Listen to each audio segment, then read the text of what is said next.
Okay,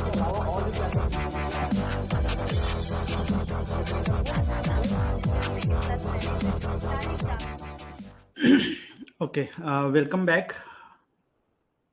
तो हम democracy वाला या कॉन्स्टिट्यूशन वाला जो सेकंड पोर्शन है इसको हम स्टार्ट करते हैं। तो हम लोगों ने इसके पहले हम देखा कि कितने टाइप के जो है मौलिक अधिकार होते हैं। ठीक है, तो हमने देखा कि 6 टाइप के मौलिक अधिकार है। जो 6वां टाइप का मौलिक अधिकार था वो है हमारा जो कॉन्स्टिट्यूशनल जो रेमेडीज है, संवैधानिक उपचारों का अधिकार। वो जो आर्टिकल नंबर 32 है, संवैधानिक उपचारों का अधिकार, उसके अंतर्गत हमारे संविधान में 5 टाइप के अलग अलग, ये जो उपचार है ये क्या उपचार है, तो इसके लिए 5 उपचार बताए गए हैं। ठीक है, तो कहने का मतलब ये है कि रीट हमारा इसी उपचारों के बारे में बात करता है कि रीट क्या चीज है। तो ये जो संविधान है ये 5 टाइप के उपचार यहाँ पे दिखाया गया है, जिसको हम यहाँ पे देखने वाले हैं। चलो स्टार्ट करते हैं। पहला यहां पे जो उपचार दिया गया है वो है बंदी प्रत्यक्षीकरण, इसको कहते हैं। ठीक है, इसको इंग्लिश में बोला जाता है हैबियस कार्पस। तो ये जो बंदी प्रत्यक्षीकरण है, इसका मतलब है, इसका सेंस निकल के आता है, वो है सशरीर प्रस्तुत करना। तो सशरीर प्रस्तुत करना का मतलब क्या है कि अगर किसी भी इंसान को कोर्ट में जो है, इसके पहले जो है आर्टिकल नंबर 32 में जो है ये क्लियरली जो है मेंशन किया गया है कि कौन मतलब कि आर्टिकल नंबर 32 के अंतर्गत जो है 5 टाइप के रीट जो है बात की गई है। लेकिन आर्टिकल नंबर 22 में मैंने इसके पहले बताया था जो स्वतंत्रता का अधिकार वाला सेक्शन है उसमें, मतलब कि protection against arrest and detention वाली, जो जिसको हम हैबियस कार्पस भी कहते हैं। तो पहले इसको उसमें मेंशन किया गया है, लेकिन क्लियरली जो है उसमें डिटेल में बात नहीं किया गया है। तो यहाँ पे आर्टिकल नंबर 32 में इसको क्लियर कट मेंशन किया है। हैबियस कार्पस या बंदी प्रत्यक्षीकरण, शरीर के साथ प्रस्तुत करो, मतलब कि जो भी इंसान ने कोई भी क्राइम किया है, जब तक कि उसको सिद्ध नहीं हो जाता तब तक जो है माना नहीं जाएगा कि वो क्रिमिनल है। तो क्रिमिनल है या नहीं है वो डिसाइड करेगी कौन? कोर्ट डिसाइड करेगा। तो कोर्ट के सामने जो है उस कैदी को, उस बंदी को प्रत्यक्ष रूप से प्रस्तुत करना है, उसी को हम बोलते हैं बंदी प्रत्यक्षीकरण। तो ये पहला रीट है जो हर नागरिक को ये अधिकार देता है कि अगर वो किसी भी क्रिमिनल ऑफेंस में फंसता है तो उसके पास ये अधिकार है कि उसको 24 घंटे के अंदर अदालत के सामने अपना पक्ष जो है प्रस्तुत करने का मौका मिलेगा। तो आदेश देता है कौन? ये आदेश देता है जो भी उच्च न्यायालय है, चाहे वो सुप्रीम कोर्ट हो या उच्च न्यायालय हो या किसी भी जो है वहां का जो न्यायालय है, वो आदेश देगा पुलिस को, समझो एक तरह से, कि सशरीर प्रस्तुत करो हमारे सामने कि उसने क्या गुनाह किया है, वो डिसाइड होगा। तो ये 24 घंटे के अंदर कोर्ट में उसको प्रस्तुत करना होता है। इसको पहला रीट माना गया है। दूसरा रीट है यहाँ पे परमादेश, परम आदेश जिसको बोलते हैं। तो ये क्या है? हम आदेश देते हैं, मैंडमस बोला जाता है इसको, या इसका सेंस निकल के आता है परम आदेश। हम आदेश देते हैं। कौन आदेश देगा? ऊपर का जो अदालत है वो एक तरह से बोलना चाहिए कि जो भी अदालत है वो एक गवर्नमेंट ऑफिशियल को आदेश देगा कि वो ऑफिशियल रिट कहलाता है। ये किस टाइप का रिट है? ऑफिशियल रिट है।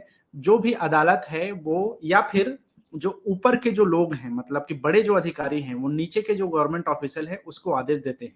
ठीक है, मान लो किसी नीचे के अधिकारी ने किसी भी तरह का कोई ऐसा काम किया है जो कानून के हिसाब से सही नहीं है, संविधान के हिसाब से सही नहीं है, तो उसके ऊपर का जो जांच करता अधिकारी होगा या जो अदालत होगी वो आदेश देगा कि आपने हम आपको आदेश देते हैं कि आप ये ना करो या फिर ये करो।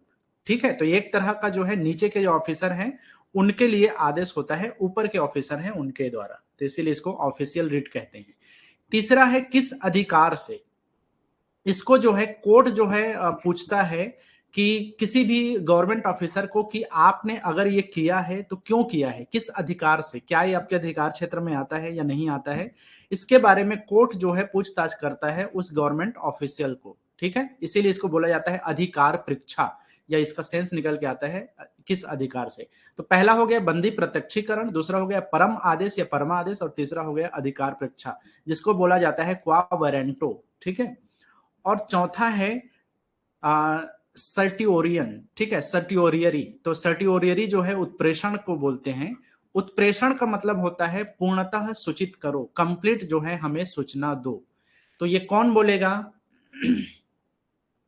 जो हाई कोर्ट है वो अपने लोअर कोर्ट को ये चीज बोलेगा कि हमें पूर्णतः सूचित करो। ये एक तरह का जुडिशियल रिट है।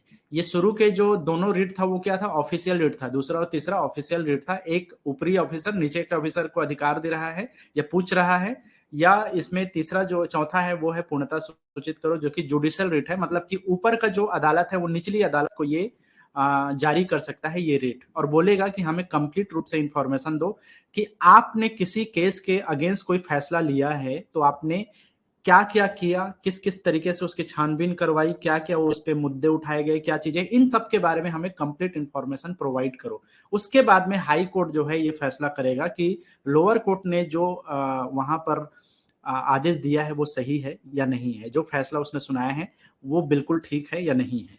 ठीक है। इसके बाद में लास्ट आता है प्रतिषेध, हम मना करते हैं। ये भी क्या है, जुडिशियल रिट है। तो ये क्या है, हाई कोर्ट लोअर कोर्ट को बोलता है कि नहीं, आपने जो किया है वो गलत किया है, हम मना करते हैं, आपको ऐसा नहीं करना है, आपने जो किया है उसको बदल दो।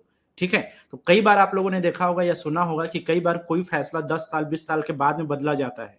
वो तब होता है जब हाई कोर्ट ने कोई गलती की है तो सुप्रीम कोर्ट ने उसके सुधार करके उसको मना किया है और उस फैसले को बदल दिया है।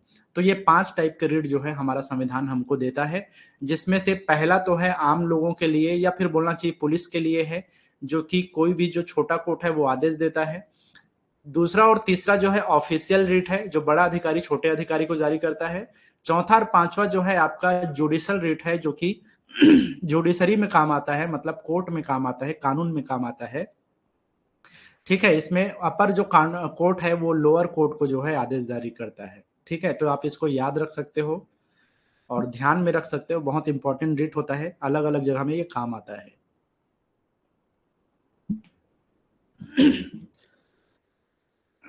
सॉरी। चलो नेक्स्ट हम बात करते हैं प्रेसिडेंट ऑफ इंडिया, राष्ट्रपति के बारे में कुछ कुछ चीजें पूछता है। अब देखो यहाँ पर एक चीज समझने वाली बात यह है कि हमारा जो गवर्नमेंट है वो काम कैसे करता है। तो इसको समझने के लिए मैं थोड़ा सा एक चीज के हम यहाँ पे करते हैं।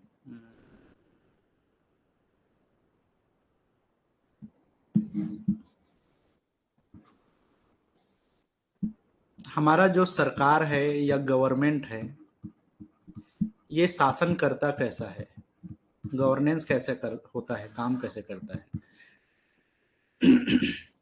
तो इसके जो है 4 स्तंभ माने जाते हैं। एक को बोला जाता है विधायिका, दूसरे को बोलते हैं हम कार्यपालिका, तीसरे को बोलते हैं जुडिशरी या जिसको हम बोलते हैं न्यायपालिका, और चौथा होता है हमारा मीडिया। हालांकि चौथे स्तंभ जो है ऑफिशियल स्तंभ नहीं है, लेकिन मीडिया का बहुत बड़ा रोल होता है गवर्नेंस को चलाने के लिए।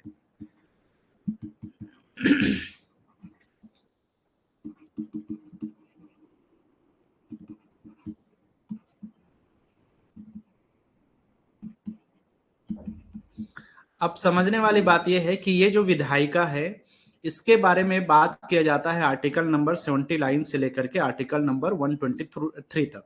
उसके बाद में जो है आर्टिकल नंबर 52 से लेकर 78 के बीच में है आपका कार्यपालिका। हालांकि विधायिका को हमेशा पहले पढ़ा जाता है, लेकिन कार्यपालिका के आर्टिकल्स इससे पहले आते हैं 52 से लेकर 78 तक।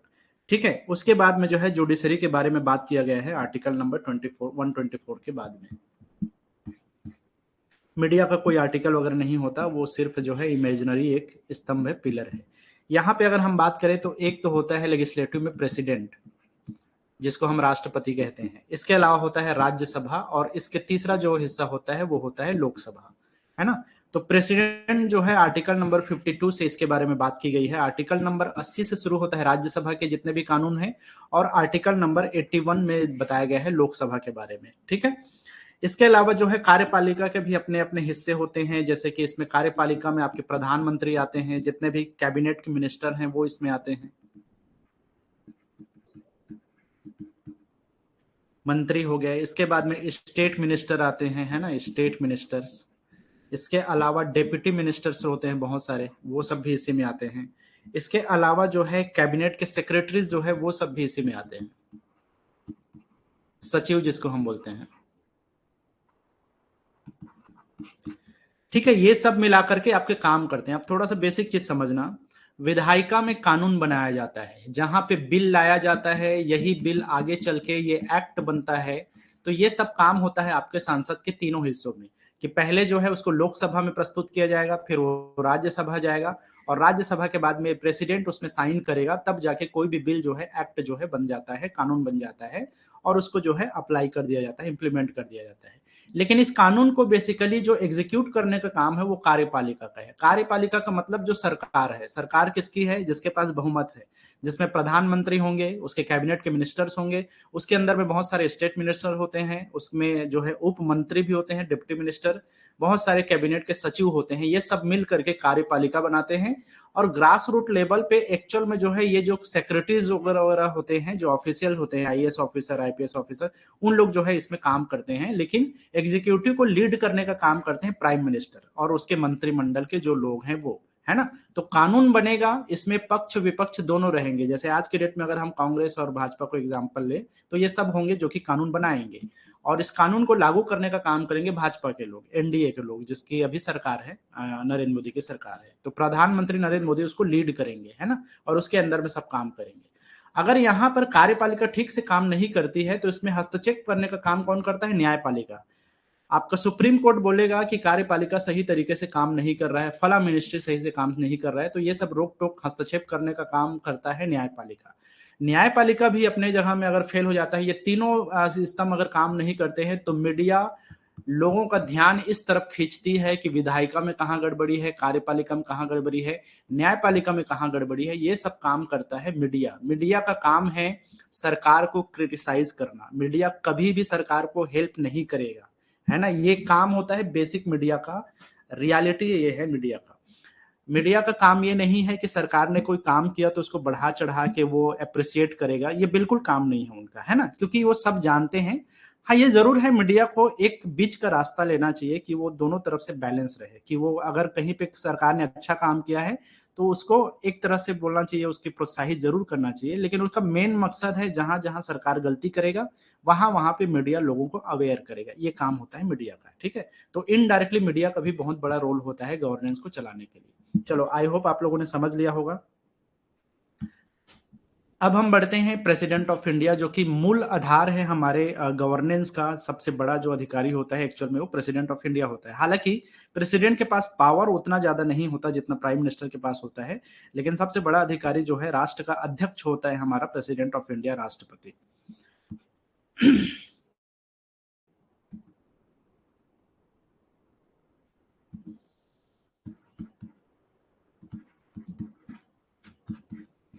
राष्ट्रपति क्या क्या है? सुप्रीम एग्जीक्यूटिव है वो, सबसे बड़ा जो है कार्यपालक है वो,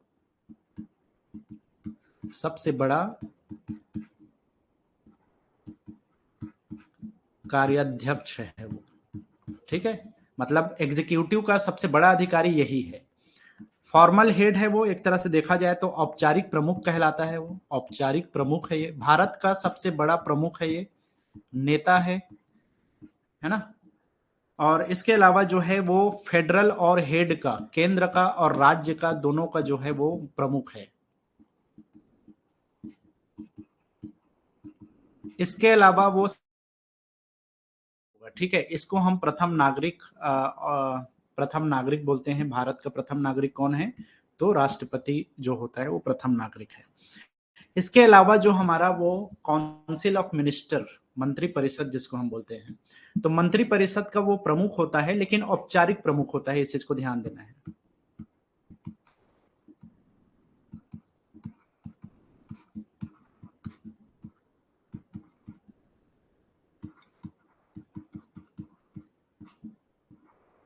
अब मंत्री परिषद का प्रमुख का मतलब क्या है? कार्यपालिका, है ना। मंत्री परिषद किस में काम करेगा? कार्यपालिका में ही काम करेगा, प्रधानमंत्री के अंडर में। तो एक्चुअल में जो है ये मंत्री परिषद का औपचारिक प्रमुख होता है। जो रियल पावर है वो किसके पास में होता है? प्रधानमंत्री के हाथों में होता है। रियल पावर, वास्तविक जो पावर है, वास्तविक जो शक्ति है, वो प्रधानमंत्री के पास में होता है। तो मंत्री परिषद का वास्तविक प्रमुख कौन है? प्रधानमंत्री है। और औपचारिक प्रमुख कौन है? राष्ट्रपति है। आई होप दोनों के बीच का जो अंतर है वो समझ में आ गया होगा आप लोग को। आगे हम देखते हैं, इससे रिलेटेड कुछ अनुच्छेद है जो कि कई बार अलग अलग एग्जाम में पूछता भी है।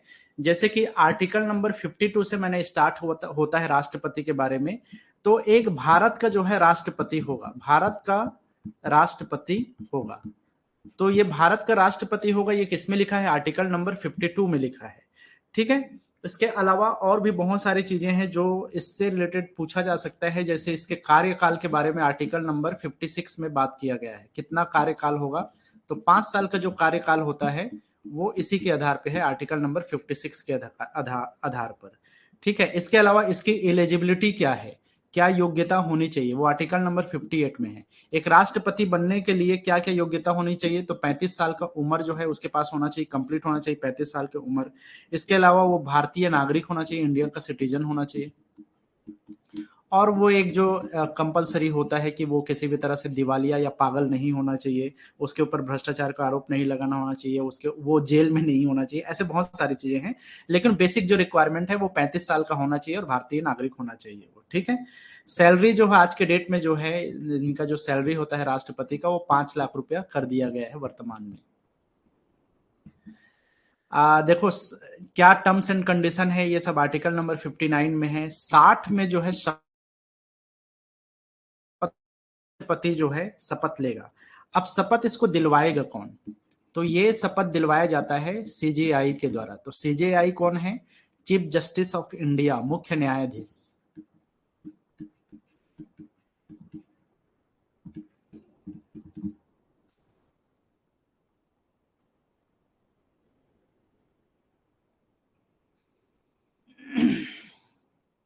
चलो समझ में आ गया। शपथ कौन दिलवाएगा? मुख्य न्यायाधीश। भारत का जो सुप्रीम कोर्ट का जज होगा और मुख्य जज जो होगा, मुख्य जो चीफ जस्टिस होगा, उसके द्वारा शपथ दिलवाया जाएगा। कल मेरे ख्याल से एक क्वेश्चन था जिसमें हम लोगों ने ये देखा था कि मुख्य न्यायाधीश की नियुक्ति कौन करता है? तो राष्ट्रपति करता है। और मुख्य न्यायाधीश किसको अपना त्याग पत्र देता है? तो कौन त्याग पत्र देता है? किसको त्याग पत्र देता है? तो मुख्य न्यायाधीश प्रेसिडेंट को ही अपना त्याग पत्र देता है। तो उसी से रिलेटेड एक चीज ये भी है कि मुख्य न्यायाधीश का शपथ कौन लेता है? तो मुख्य न्यायाधीश का राष्ट्रपति का शपथ कौन लेता है? तो मुख्य न्यायाधीश लेता है। और मुख्य न्यायाधीश किसके सामने शपथ लेता है? तो वो राष्ट्रपति के सामने लेता है ना। तो ये दोनों एक दूसरे को कोरिलेट है, समझ लो। तो राष्ट्रपति किसके सामने शपथ ग्रहण करता है? मुख्य न्यायाधीश, सुप्रीम कोर्ट का जो मुख्य न्यायाधीश होगा उसके सामने। इसके अलावा राष्ट्रपति को निकालने के लिए महाभियोग जो लाया जाता है, ये आर्टिकल नंबर 61 में है। ये क्वेश्चन भी अलग अलग एग्जाम में स्टैटिक जीके के पोर्शन से पूछा जाता है कि राष्ट्रपति पर महाभियोग चलाया जाता है, वो आर्टिकल नंबर किस आर्टिकल नंबर के द्वारा जो है चलाया जाता है। प्रेसिडेंट अपना रेजिग्नेशन जो है मुख्य न्यायाधीश को ही देगा। जो इसके सामने वो शपथ लेगा उसी को अपना त्याग पत्र भी देता है।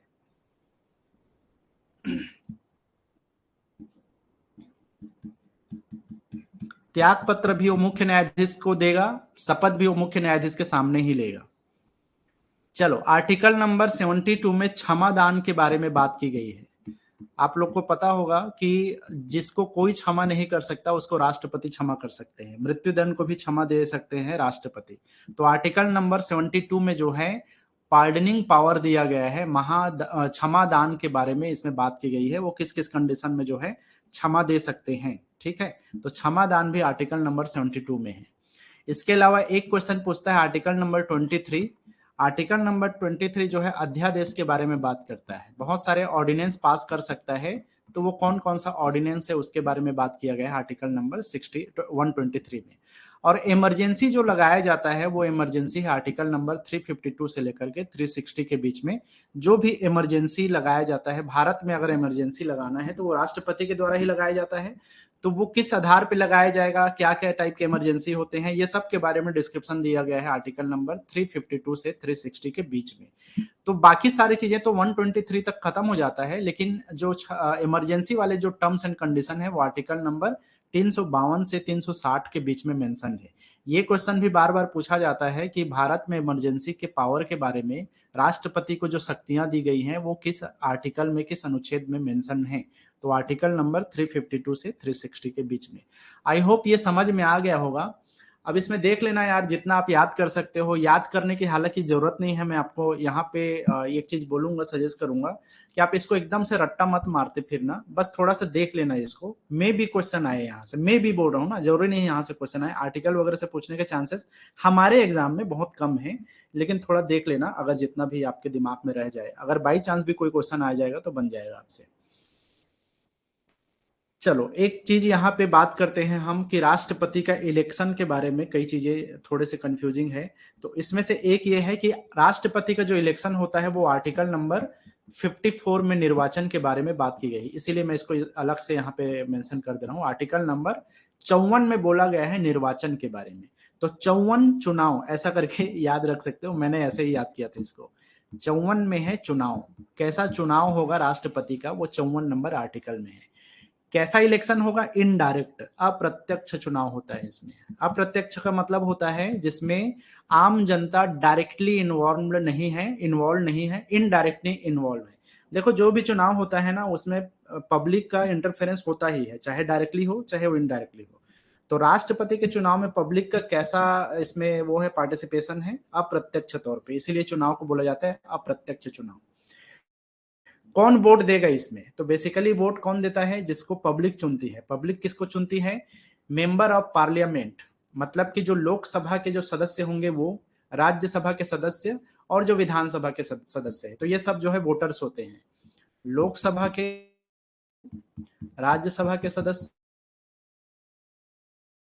ये सारे सदस्य लोग जो है वोट डालते हैं राष्ट्रपति के चुनाव में। इसके सिस्टम को लेकर के एक बड़ा इंटरेस्टिंग चीज है यहाँ पर, जो सिस्टम कैसा यूज होता है, प्रोपोर्शनल रिप्रेजेंटेशन सिस्टम इसको कहा जाता है। ठीक है, अनुपातिक पद्धति इसको कहते हैं। अनुपातिक पद्धति से चुनाव होता है, इसके पद्धति का नाम क्या है, अनुपातिक पद्धति। और इसके प्रोसीजर क्या है, इसको बोला जाता है एकल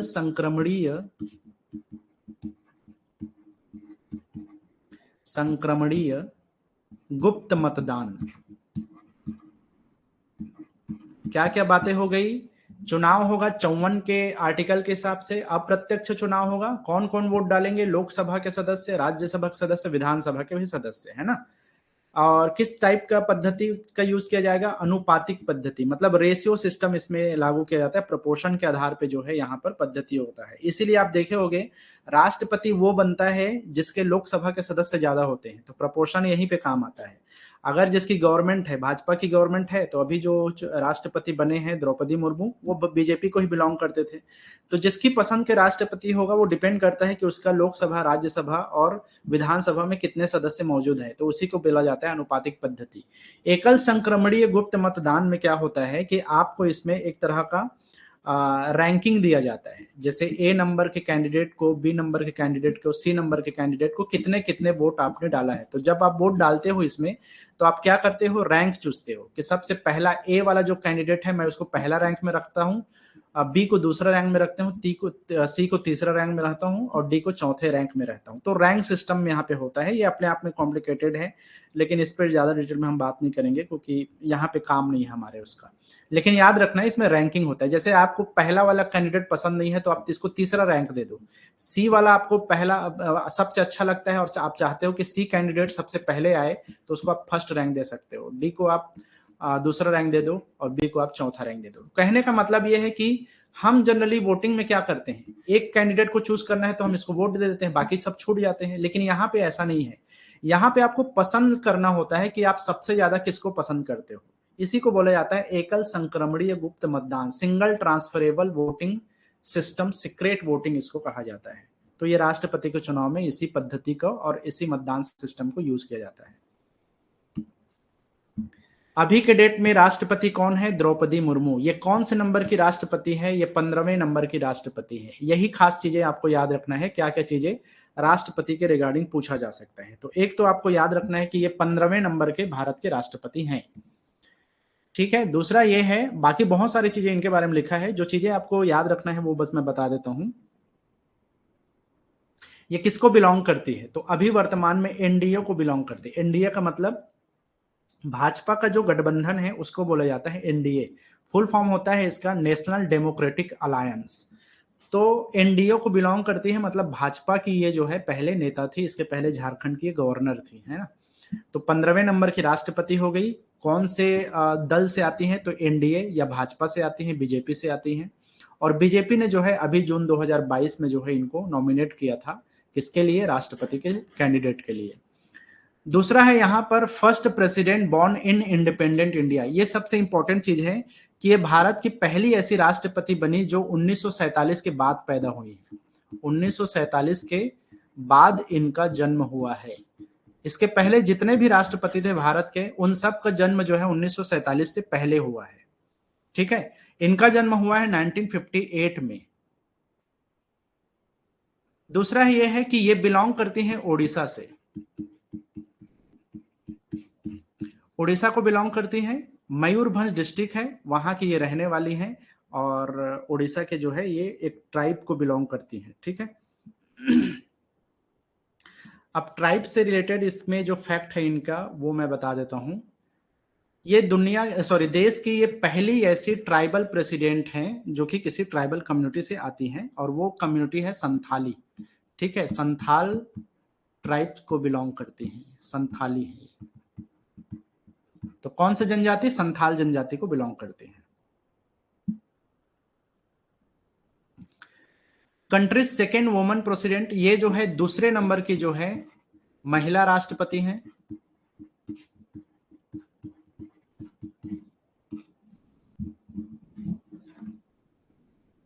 ठीक है, इसके पहले जो है प्रतिभा देवी पाटिल, ये भारत की पहली जो है महिला राष्ट्रपति थी।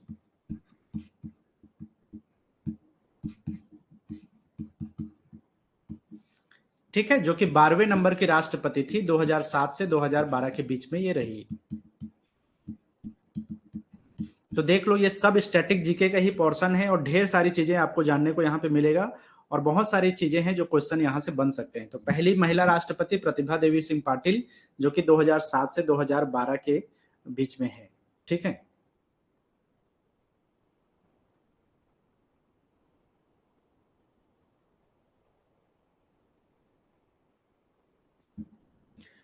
सी बिलोंग्स टू संथाल ट्राइब। यहाँ पे ट्राइब को लेकर के इनके बारे में बोला गया है कि संथाली फैमिली को बिलोंग करती हैं। जो कि संथाली ट्राइब जो है वेस्ट बंगाल में भी पाया जाता है, उड़ीसा में भी है, झारखंड के क्षेत्र में भी जो है संथाली कम्युनिटी है। तो ये कहाँ की हैं, उड़ीसा के संथाली कम्युनिटी को बिलोंग करती हैं।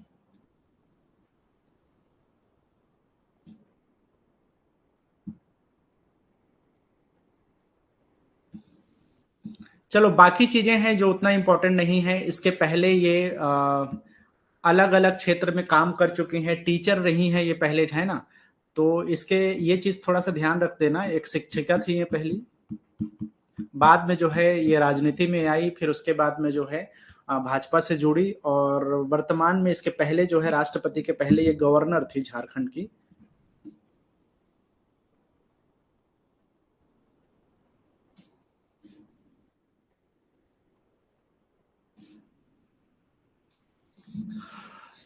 चलो, एक चीज यहाँ पे mention, governor of Jharkhand, Jharkhand की जो है ये राज्यपाल के पद पे थी।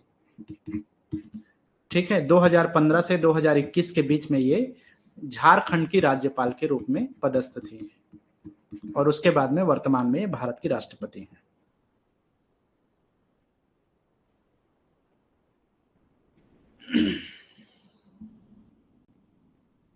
राष्ट्रपति को अलग अलग तरह के जो बिल है उसको पास करने का अधिकार है, और भारत में जो है एक तरह से बोल सकते हो कि यहाँ पे लिखा हुआ है assent power of the president on bill.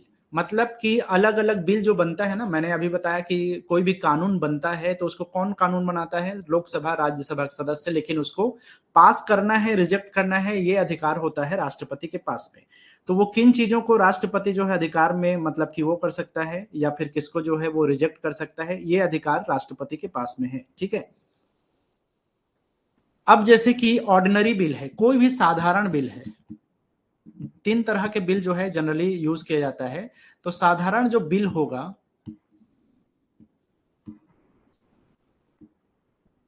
या साधारण जो विधेयक होगा,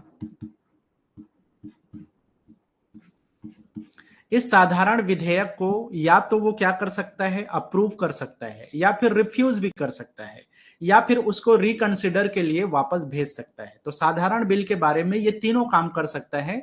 या तो वो अप्रूवल दे सकते हैं, या फिर वो रिफ्यूज कर सकते हैं, रिजेक्ट कर सकते हैं, या फिर उसको वापस भेज सकते हैं रिकंसिडरेशन के लिए कि फिर से इसको कंसिडर करो, इसमें क्या सुधार और हो सकता है, इसको फिर से देखो, है ना।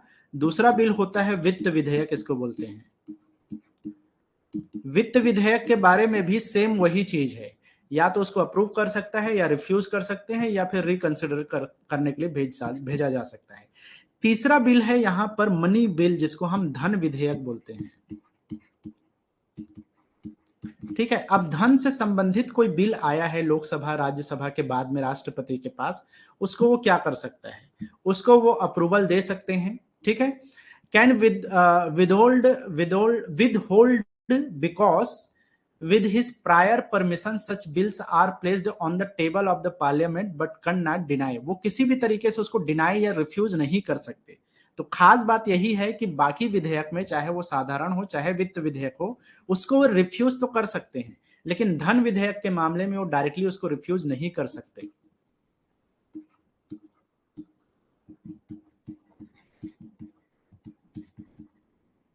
ठीक है, सीधे तौर पे रिफ्यूज नहीं कर सकता। हाँ, कुछ टाइम के लिए डिनाई कर सकते हैं, कुछ टाइम के लिए होल्ड कर सकते हैं, लेकिन वो जो है उसको रिफ्यूज नहीं कर सकता, ना ही वो रिस्क कंसिडरेशन के लिए भेज सकते हैं। तो ये दोनों काम नहीं किए सकते।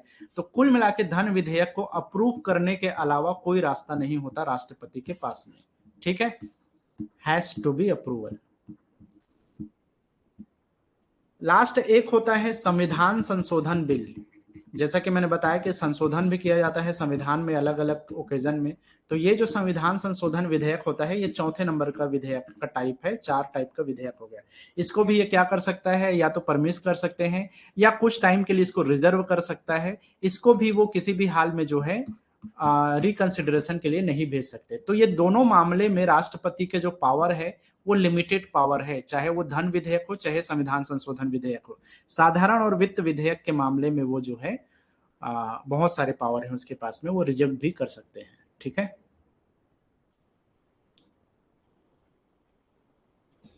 यहां पे इस सेक्शन को रखने का आपको सिर्फ इंट्रोड्यूस कराना था विधेयक के टाइप को। जनरली पूछ देता है एग्जाम वगैरह में, भारत में संविधान में कितने टाइप के मुख्य तौर पे विधेयक लाए जाते हैं। दुनिया भर के विधेयक होते हैं, लेकिन प्रमुख टाइप का होता है ये 4: साधारण, वित्त विधेयक, धन विधेयक, संविधान संशोधन विधेयक। नेक्स्ट है यहाँ पे, इसको मैंने फिर से लिखा हुआ है अलग से कि किसको वो रिकंसिडरेशन के लिए भेज सकता है और किसको वो नहीं भेज सकता। तो वो जो है मनी बिल को, या जिसको हम धन विधेयक है, इसको नहीं भेज सकता। और साथ ही साथ जो है संविधान संशोधन विधेयक को भी जो है वो नहीं भेज सकते रिकंसिडरेशन के लिए। ठीक है, can not refuse to sign, कभी भी सिग्नेचर कर से मना नहीं कर सकते। ये दोनों विधेयक के मामले में हर हाल में उनको दस्तखत करना ही पड़ता है। धन विधेयक और संविधान संशोधन विधेयक को हर हाल में साइन करना ही रहता है, इनकार नहीं कर सकते, इनकार नहीं कर सकते। मे रिफ्यूज टू साइन, इसको इनकार कर सकते हैं। किसको किसको? साधारण विधेयक को और वित्त विधेयक को इनकार कर सकते हैं, इन दोनों विधेयक को।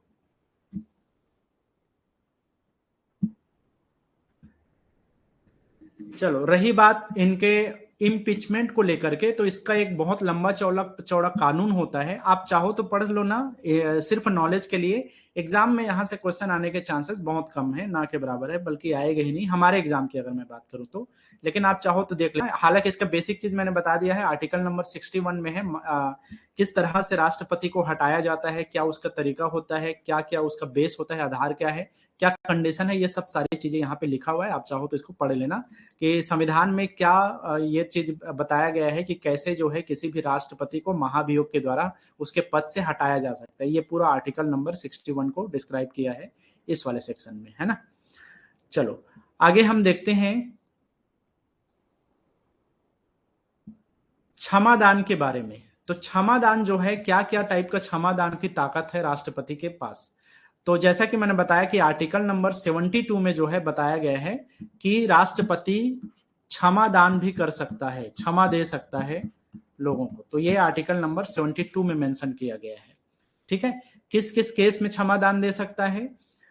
एक तो है डेथ पेनल्टी के मामले में, मृत्यु दंड के टाइम में जो है ये पावर यूज कर सकता है, किसी को मृत्यु दंड मिला है उसके हिसाब से। उसके अलावा जो है कोई भी पनिशमेंट है मिलिट्री कोर्ट के द्वारा, जो कि मिलिट्री वाले या फोर्स वाला जो कोर्ट होता है ना, उसमें अगर किसी भी तरह का प्रॉब्लम है या उसमें किसी भी तरह का वो क्षमा करना है, तो उसके लिए जो है यहाँ पर पावर दिया गया है राष्ट्रपति को, लिमिटेड पावर है उसमें भी। From the punishment given for any offence against the federal law, जो संघीय कानून है उसके द्वारा। लेकिन खास तौर पे यहाँ पे मृत्युदंड को थोड़ा सा ध्यान रखना है। क्या क्या कर सकता है? या तो कंप्लीटली क्षमा कर सकते हैं या लघुकरण कर सकता है। ठीक है, मतलब कि राष्ट्रपति जो है उसको लघुकरण कर सकते हैं, मतलब कम कर सकते हैं उनके जो भी सजा है उसको।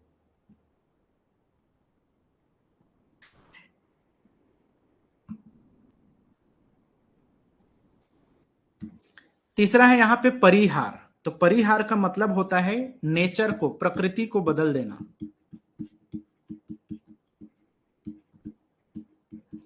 मान लो किसी को 20 साल का कैद हुआ है, उसको बदल करके जो है वो 10 साल का कर सकते हैं, तो नेचर बदल गया है इसका। यहां पर जो है विराम भी लगाया जा सकता है, कंप्लीटली उस सजा में फिलहाल के लिए रोक लगा सकते हैं राष्ट्रपति। प्रविलंबन, तो ये जो रिप्राइव करते हैं, तो ये जो रिप्राइव है वो कैसे कर सकते हैं? तो कहने का मतलब ये है कि मान लो किसी को डेथ पेनल्टी मिला है, मृत्यु दंड मिला है, तो इसको प्रविलंबन करके जो है वो इसको उम्र कैद में भी बदल सकते हैं।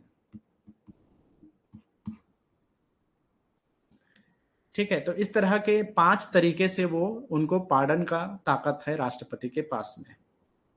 ठीक है, बात की ये ऑर्डिनेंस पास करने से रिलेटेड है, उतना जरूरी नहीं है। और वाइस प्रेसिडेंट की अगर हम बात करें तो वाइस प्रेसिडेंट के बारे में आपको क्या क्या चीजें ध्यान में रखना है वो यहाँ पे मेंशन है। वाइस प्रेसिडेंट के बारे में बात की गई है आर्टिकल नंबर 63 में। आर्टिकल नंबर 63 में बात किया गया है वाइस प्रेसिडेंट, उपराष्ट्रपति के बारे में।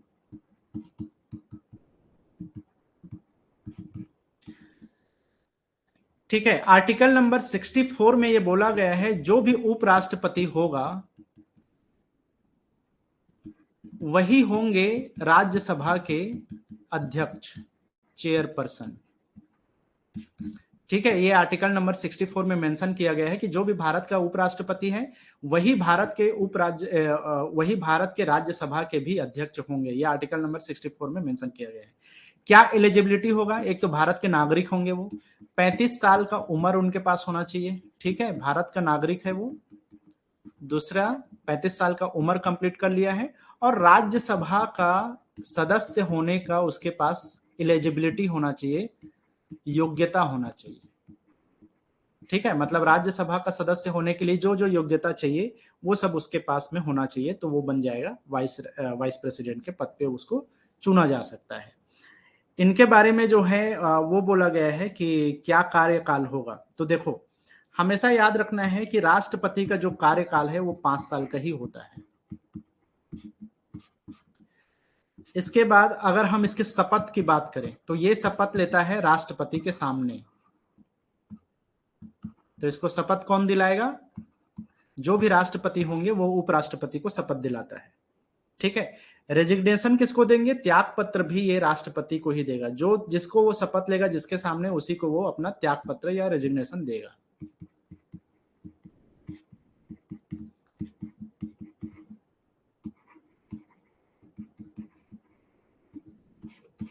ठीक है, तो 5 साल का कार्यकाल, शपथ लेगा राष्ट्रपति के सामने और त्याग पत्र भी देगा राष्ट्रपति को ही। अब एक चीज थोड़ा सा इंटरेस्टिंग है, उपराष्ट्रपति क्या होता है? राज्यसभा का अध्यक्ष होता है। तो राज्यसभा का अध्यक्ष होने का मतलब यह है कि वो राज्यसभा का सदस्य भी है। तो एक्चुअल में जो है राज्यसभा के सदस्यों का कार्यकाल होता है 6 साल का। कोई भी राज्यसभा का जो मेंबर होता है ना, एमपी जो होता है, वो 6 साल तक के लिए रहता है। लेकिन राष्ट्रपति होता है 5 साल के लिए। तो कहने का मतलब ये है कि भले ही वो मतलब वो राज्यसभा का अध्यक्ष जरूर है, लेकिन वो 6 साल के लिए नहीं हो सकता, वो सिर्फ 5 साल के लिए होगा। बाकी के 1 साल के जो अध्यक्षता है वो जनरली या तो उपाध्यक्ष जो होते हैं उनको द्वारा कर लिया जाता है, या फिर नया उपराष्ट्रपति जो बनता है वो बाकी के 1 साल का कार्यकाल उसमें इंक्लूड हो जाता है।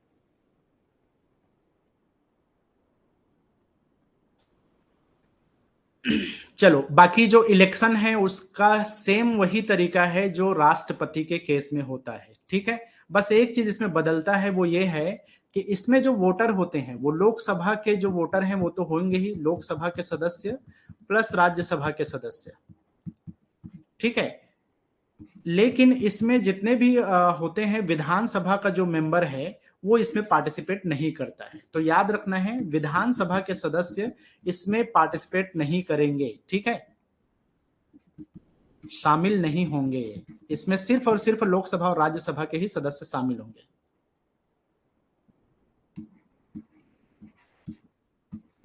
और राष्ट्रपति के में क्या होता था, लोकसभा, राज्यसभा, विधानसभा सभी के जो है इलेक्टेड मेंबर शामिल होते थे। अच्छा, एक चीज बताना भूल गया यार, जो लोकसभा, राज्यसभा और विधानसभा के सदस्य हैं वो शामिल होते हैं राष्ट्रपति में। देखो रहे क्या?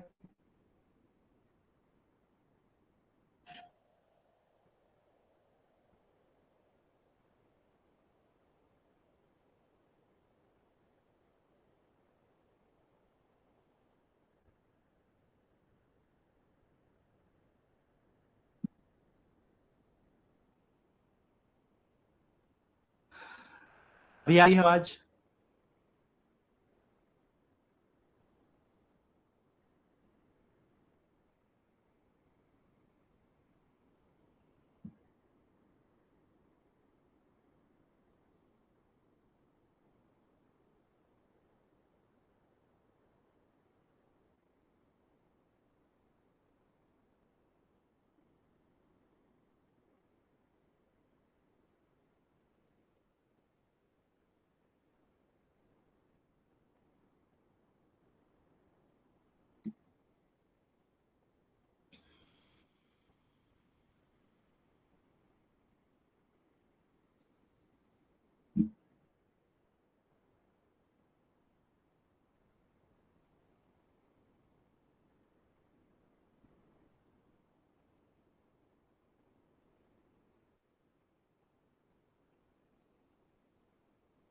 चलो, अभी आ रही है ना? ठीक है।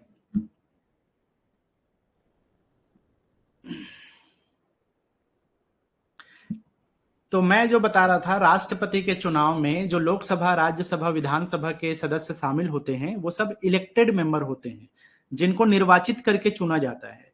राज्यसभा में बहुत सारे ऐसे भी सदस्य होते हैं, स्पेशली 12 सदस्य ऐसे होते हैं जो कि उनको नॉमिनेट किया जाता है राष्ट्रपति के द्वारा। तो नॉमिनेटेड जो मेंबर होते हैं वो जो है उसमें पार्टिसिपेट नहीं कर सकते राष्ट्रपति के चुनाव में। लेकिन प्रेसिडेंट के, वाइस प्रेसिडेंट के चुनाव में ये जो नॉमिनेटेड मेंबर है ये लोग भी शामिल हो सकते हैं, ठीक है। बोथ इलेक्टेड एंड नॉमिनेटेड, जो निर्वाचित हैं और जो नामित हैं, ये दोनों टाइप के सदस्य जो है इसमें शामिल होते हैं। निर्वाचित प्लस नामित, जिसको राष्ट्रपति के द्वारा नॉमिनेट किया गया है, वो सदस्य भी इसमें पास, मतलब इसमें पार्टिसिपेट कर सकते हैं। विधानसभा का कोई भी सदस्य इसमें पार्टिसिपेट नहीं करता। बस यही चीज इसमें अलग है, बाकी दोनों सेम है।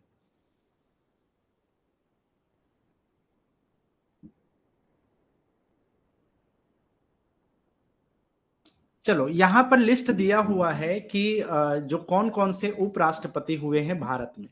देखो, राष्ट्रपति का जो बेसिकली एक तरह से बोल सकते हो कि जो हमारे राष्ट्रपति हैं उनके बारे में बहुत सारी चीजें आपको पता ही होगा कि पहला जो राष्ट्रपति कौन था, तो राजेंद्र प्रसाद, है ना। और उसके बाद में अंतिम राष्ट्रपति अभी के डेट में वर्तमान में जो है द्रौपदी मुर्मू है। लेकिन उपराष्ट्रपति में कई सारे कंफ्यूजन होता है, इसीलिए मैंने ये लिस्ट डाल दिया है।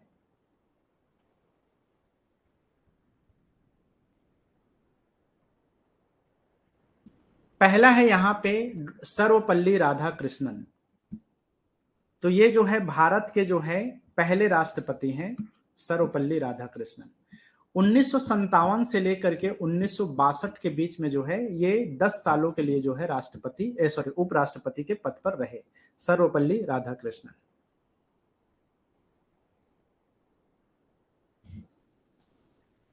जाकिर हुसैन 5 सालों के लिए जो है उपराष्ट्रपति के पद पर रहे, और ये भी आप बोल सकते हो जाकिर हुसैन ही भारत के पहले जो है मतलब कि मुस्लिम राष्ट्रपति भी रहे, और यहाँ पर पहले ही वो मुस्लिम उपराष्ट्रपति भी थे। हालांकि ये क्वेश्चन कभी पूछता नहीं है, लेकिन याद रखना है कि ये जो है पहले ऐसे मुस्लिम उपराष्ट्रपति बने भारत के 5 सालों के लिए 1967 में। ठीक है, 1962 से 1967 के बीच में, सर्वपल्ली राधाकृष्णन के बाद में।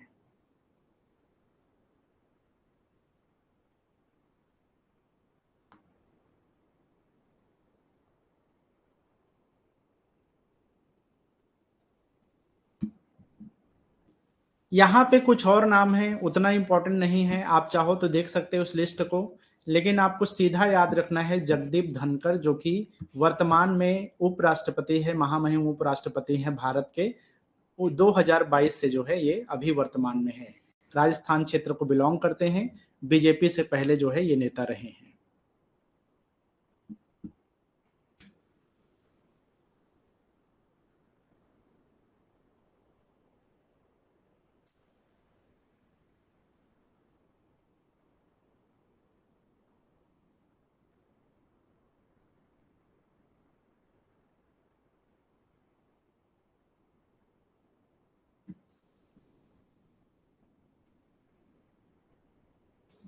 चलो, वाइस प्रेसिडेंट जगदीप धनखड़ के बारे में बात करें तो ये 14वें नंबर के हमारे उपराष्ट्रपति हैं, और भारतीय जनता को बिलोंग करते हैं, भारतीय जनता पार्टी को, और first vice president of India to have born after India become a republic. Same यही केस है जो द्रौपदी मुर्मू राष्ट्रपति के बारे में बोला गया है। इनका भी जन्म जो है आजादी के बाद हुआ है, मतलब 1951 में जो है इनका जन्म हुआ है।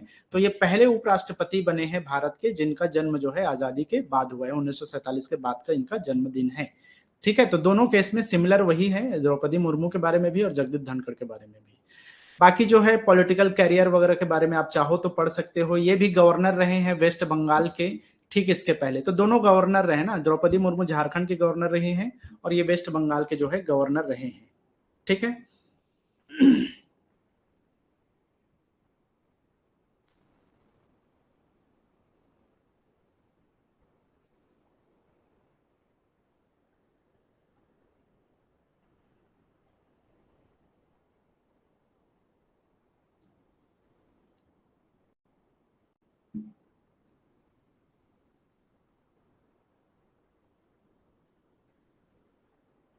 चलो, इस बार के वाइस प्रेसिडेंशियल इलेक्शन चुनाव के बारे में भी यहाँ पे कुछ चीजें दी गई हैं, जिसमें से धनखड़ को, जिनको किसान पुत्र भी कहा जाता है, उनको बीजेपी ने प्रपोज किया। इनके अगेंस्ट में अगर हम बात करें तो जो यूनियन अपोजिशन में जो है अपोजिशन के कैंडिडेट रहे मार्गरेट अल्वा, इनको जो है कांग्रेस ने अपने तरफ से कैंडिडेट चुना था, लेकिन 74% वोट के साथ में जो है वाइस प्रेसिडेंट का जो चुनाव है वो धनखड़ ने जीता था। चलो, अब हम बात करते हैं इंडियन पार्लियामेंट के बारे में। तो इंडियन पार्लियामेंट के अगर हम बात करें तो इसमें जो है मैंने 3 चीजें बताई थी कि इसमें कौन कौन से लोग जो है जुड़े होते हैं या कौन कौन सा सेक्शन होता है। तो एक तो होता है लोकसभा, राज्यसभा और उसके बाद में राष्ट्रपति। तो पार्लियामेंट का मतलब यहाँ पे सीधा सा मतलब यह है कि लोकसभा के जितने भी सदस्य होंगे वो, राज्यसभा के जितने भी सदस्य होंगे वो, और वहां से जो एक बोलना चाहिए कि लेजिस्लेटिव का निर्माण होता है और वहां जो भी कानून वगैरह बनाया जाता है वो सब काम जो है इसमें आता है, मतलब कि वो सब जो काम है वो इसी के सदस्य जो है करते हैं। ठीक है। अब यहाँ पे जो है पहले चीज है आर्टिकल कहां से लेकर कहां तक है। तो आर्टिकल नंबर 79 से लेकर के आर्टिकल नंबर 112 यहां तक जो है इंडियन कॉन्स्टिट्यूशन में जो है प्रोविजन किया गया है। और इसके बाद में हालांकि इसमें बहुत सारे आर्टिकल्स होते हैं जो कि जुडिशरी से रिलेटेड है और पार्लियामेंट से रिलेटेड है, लेकिन याद रखना है कि ये जो मॉडल है वो ब्रिटेन का मॉडल से लिया गया है। खैर, इसमें जो पूछने वाली बात यह है कि ये लोकसभा के बारे में पूछता है, राज्यसभा के बारे में पूछता है। तो लोकसभा को जो है एक तरह से बोल सकते हैं, इसको हम क्या बोलते हैं, फर्स्ट चैम्बर बोला जाता है, प्रथम सदन बोला जाता है, लोअर हाउस भी बोला जाता है, मतलब निम्न सदन बोला जाता है इसको, निम्न सदन, प्रथम सदन। अब देखो लोअर हाउस है लेकिन उसके बावजूद इसको प्रथम सदन बोला जाता है, ये इंटरेस्टिंग फैक्ट है। हालांकि यहाँ पर बहुत सारी जगह में जो है इसको मेंशन नहीं किया गया है संविधान में, लेकिन लोग बोलते हैं। इसके अलावा पॉपुलर हाउस भी बोला जाता है, फेमस हाउस भी बोला जाता है, क्योंकि इसमें डायरेक्टली जो है पीपल का इन्वॉल्वमेंट होता है, सिटीजन्स का जो है इन्वॉल्वमेंट होता है इसके चुनाव में, है ना।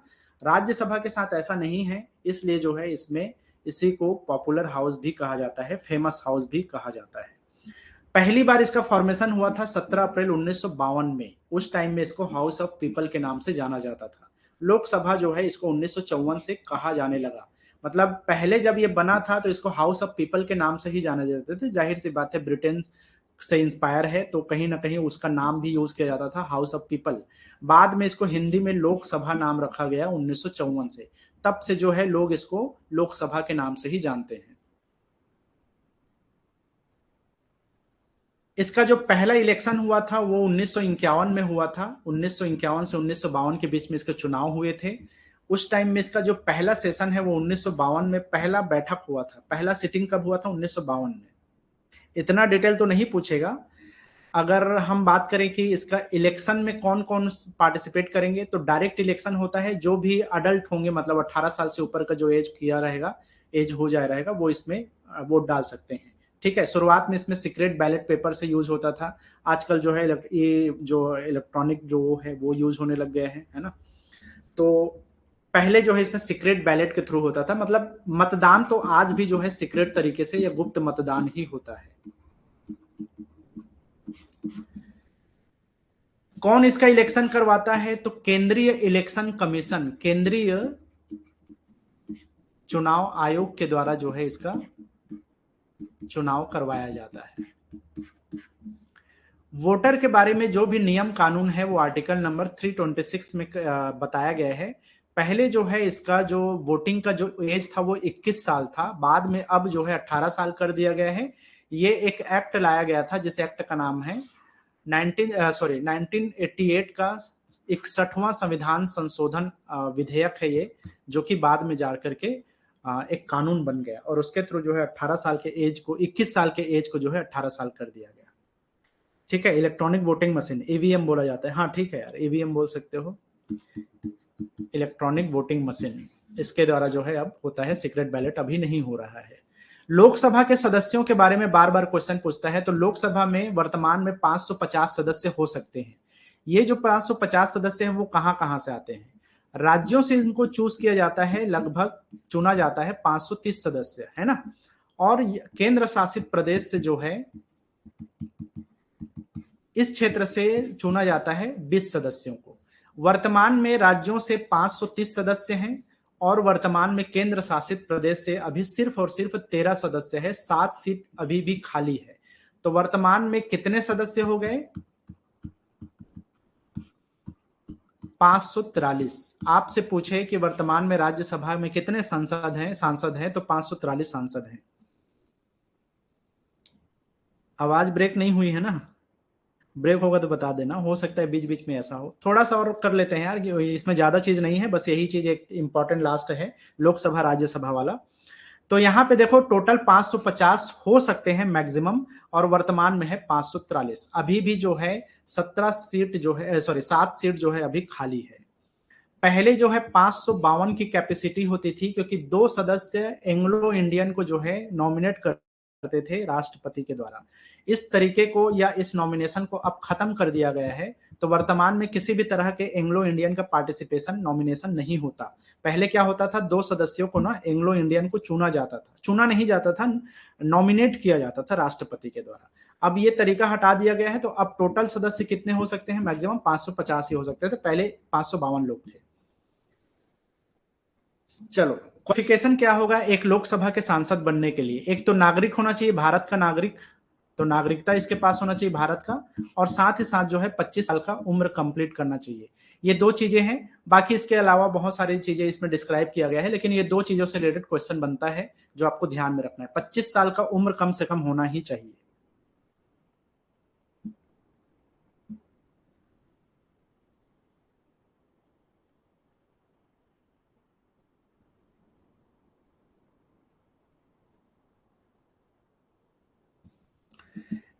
शपथ, जो भी लोकसभा का राज्यसभा का सांसद होता है, तो जनरली लोकसभा के बारे में अभी हम बात कर रहे हैं, तो किसके सामने वो शपथ लेगा? तो सबसे पहले क्या होता है ना, मान लो कि कोई भी पिछले सेशन में कोई स्पीकर नहीं है, कोई अध्यक्ष नहीं है, तो सबसे पहले जो है लोकसभा में एक जनरल इलेक्शन होता है और उसके आधार पर एक प्रोटेम स्पीकर चुना जाता है। प्रोटेम अध्यक्ष या स्पीकर बोलो, इसको अध्यक्ष बोल दो। ये प्रोटेम स्पीकर क्या है, समसामयिक अध्यक्ष कहलाता है। कुछ टाइम के लिए ये लोकसभा का अध्यक्ष चुना गया है। ये प्रोटेम स्पीकर चुनेगा किसको, अध्यक्ष का जो निर्वाचन होगा, मतलब कि पूरे सारे लोग बैठेंगे, पक्ष विपक्ष के लोग वोटिंग डालेंगे और एक अध्यक्ष का चुनाव होगा, है ना। अब ये जो अध्यक्ष है ये बाकी लोगों को शपथ दिलवाएगा। तो जितने भी लोकसभा के सांसद हैं, सभा के सदस्य हैं, उनको शपथ दिलवाने का काम कौन करता है, अध्यक्ष के द्वारा शपथ दिलवाया जाता है।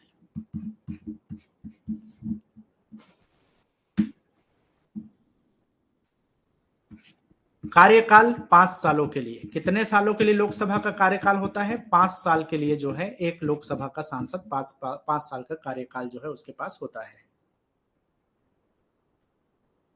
कोरम, कोरम क्या है, वो मिनिमम सदस्यों की संख्या है जिनके होने पर ही कार्यवाही हो सकता है। तो 1/10 जो है टोटल मेंबर्स, अगर मान लो कि 550 लोगों की सदस्य की संख्या है तो 1/10 का मतलब क्या है, कम से कम 55 सदस्य जो है होने ही चाहिए, तभी कार्यवाही होगी संसद की। अगर 55 सदस्य नहीं होंगे तो कार्यवाही अर्जन कर दिया जाएगा, निरस्त कर दिया जाएगा। तो इसी को बोला जाता है कोरम, वो निम्नतम संख्या सदस्यों की जिनके उपस्थित होने पर वहां पे कार्यवाही शुरू किया जाता है।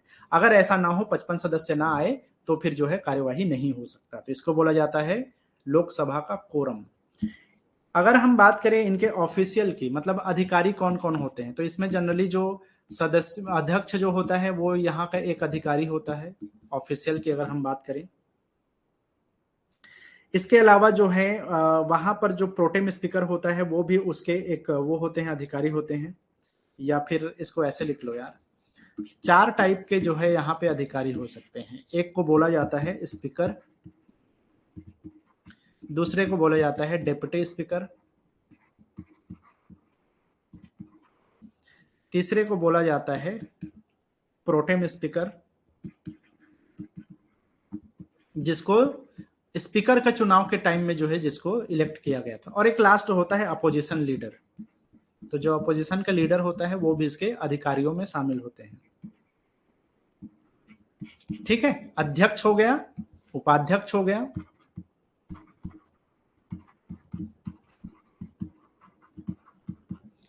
जो भी समसामयिक अध्यक्ष है या जिसको हम प्रोटेम अध्यक्ष बोलते हैं, ये भी इसका अध्यक्ष है, और जो विपक्ष का नेता है वो भी इसका एक ऑफिशियल है, एक अधिकारी है। स्पीकर के बारे में बहुत सारी बातें यहाँ पे बताई गई है। जो आपको एक खास तौर पे याद रखना है वो ये है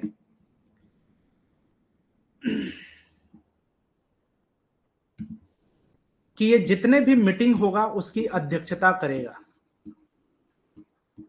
जो भी सेशन होगा उसकी अध्यक्षता कौन करेगा, लोकसभा का स्पीकर करेगा, लोकसभा का अध्यक्ष करेगा। एक चीज हो गया। दूसरा जो है यहाँ पर ये जितने भी मीटिंग होगा उसको एडजर्न भी कर सकता है, उसको जो है निरस्त भी कर सकता है। ठीक है, अगर कोरम कंप्लीट ना हुआ तब भी जो है ये उसको एडजर्न कर सकता है, मीटिंग को बर्खास्त कर सकता है। बेसिकली इसका मतलब है बर्खास्त करना मीटिंग को। तो ये 2 कंडीशन में कर सकता है। उसके पास ताकत है कि किसी भी तरीके से कोई नियम का पालन नहीं हो रहा है तब भी वो मीटिंग को बर्खास्त कर सकता है, या अगर मीटिंग कंप्लीट हो गया है तो उसके बाद भी सेशन को अर्जन करने का जो है अधिकार इसके पास होता है। अगर कभी 55 सदस्य से कम है तब भी जो है वो मीटिंग को जो है बर्खास्त कर सकता है, वो उसके अधिकार में है। कोरम को कंप्लीट कराने की जिम्मेदारी सदस्यों के पास में होती है। अगर कोरम कंप्लीट ना हो तो अध्यक्ष जो है उस मीटिंग को बर्खास्त कर सकता है अगले डेडलाइन के लिए। ठीक है, चलो इसके बाद में एक जो सबसे इंपॉर्टेंट चीज होता है, ये डिसाइड करता है कि कौन सा धन विधेयक होगा और कौन सा वित्त विधेयक होगा। इसमें अक्सर कंफ्यूजन होता है लोगों को, क्योंकि ये दोनों फाइनेंशियल विधेयक है, फाइनेंशियल बिल है। तो ये जो है इसके पास पावर है कि वो डिसाइड करेगा, निर्णय लेगा कि कौन सा बिल धन विधेयक है, कौन सा वित्त विधेयक है, क्योंकि ये दोनों बिल में जो है अक्सर कंफ्यूजिंग होता है। तो इसका निर्णय डिसीजन कौन लेगा? ये लोकसभा अध्यक्ष लेगा। ये जो क्वेश्चन है ये एक तरह से यूनिवर्सल क्वेश्चन है। बार बार लगातार इस तरह के क्वेश्चन जो है पूछा जाता है अलग अलग एग्जाम में, कि धन विधेयक और वित्त विधेयक का निर्णय कौन लेता है? कौन लेता है? लोकसभा का अध्यक्ष ही ये निर्णय लेगा। तो बाकी चीजों भूल जाओ, चलेगा अध्यक्ष के बारे में, लेकिन ये जो टर्म है, ये जो एक सेंटेंस है, इसको हर हाल में आपको याद रखना ही है। धन विधेयक और वित्त विधेयक का निर्णय लोकसभा का अध्यक्ष लेता है, ना कि राष्ट्रपति। जनरली जो है लोग समझते हैं कि राष्ट्रपति उसका निर्णय लेता है, लेकिन ऐसा नहीं है, अध्यक्ष ही डिसाइड करेगा ये।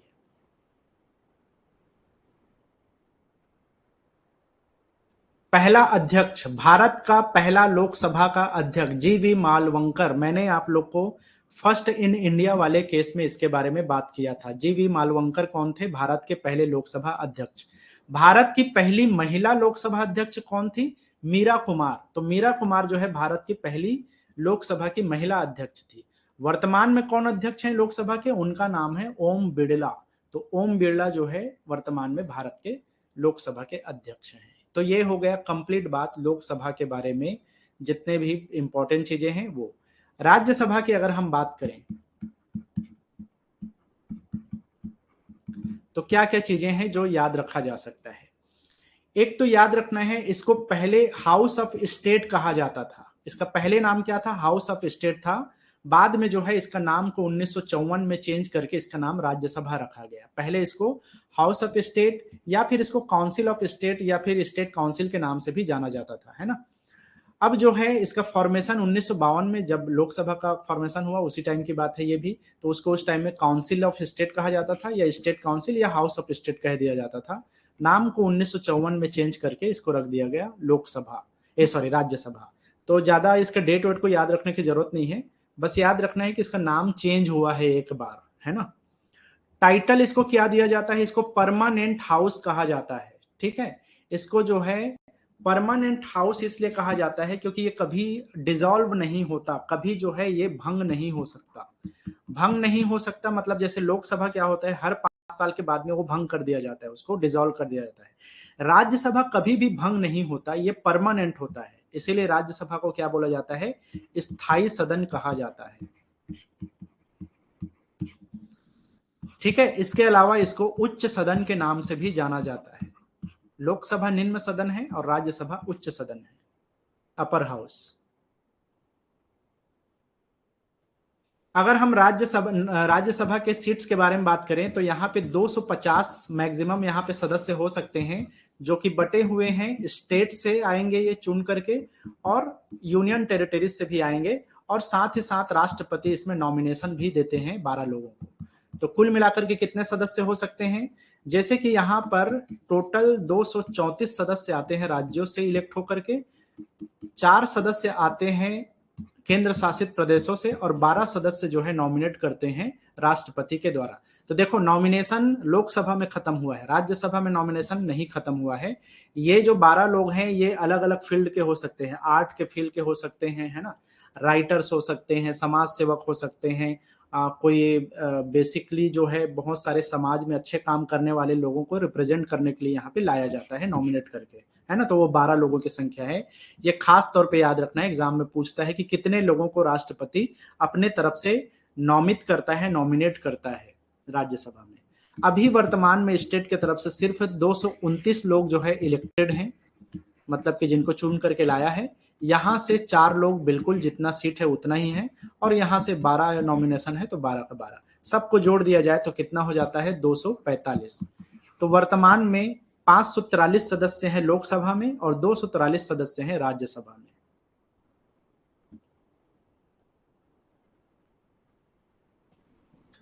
इनका जो इलेक्शन होता है वो राष्ट्रपति के इलेक्शन के तरह ही है, मतलब कि वैसा ही नहीं लेकिन उसी की तरह जो है इसमें होता है, क्योंकि यहाँ पे डायरेक्टली जनता इन्वॉल्व नहीं है। तो अप्रत्यक्ष चुनाव होगा, इसमें गुप्त मतदान होगा, वही एकल संक्रमणीय सिद्धांत के तौर पे जो है इसका भी चुनाव होता है राष्ट्रपति की तरह, राष्ट्रपति चुनाव की तरह। ठीक है। कौन करवाएगा? सेंट्रल इलेक्शन कमीशन, केंद्रीय चुनाव आयोग के द्वारा ही इसका भी चुनाव होता है। वोटर कौन होते हैं? इसमें जो वोटर होते हैं वो होते हैं मेंबर्स ऑफ लेजिस्लेटिव असेंबली। ठीक है, मतलब कि जो भी विधानसभा के सदस्य हैं वही लोग इसमें वोट डालते हैं।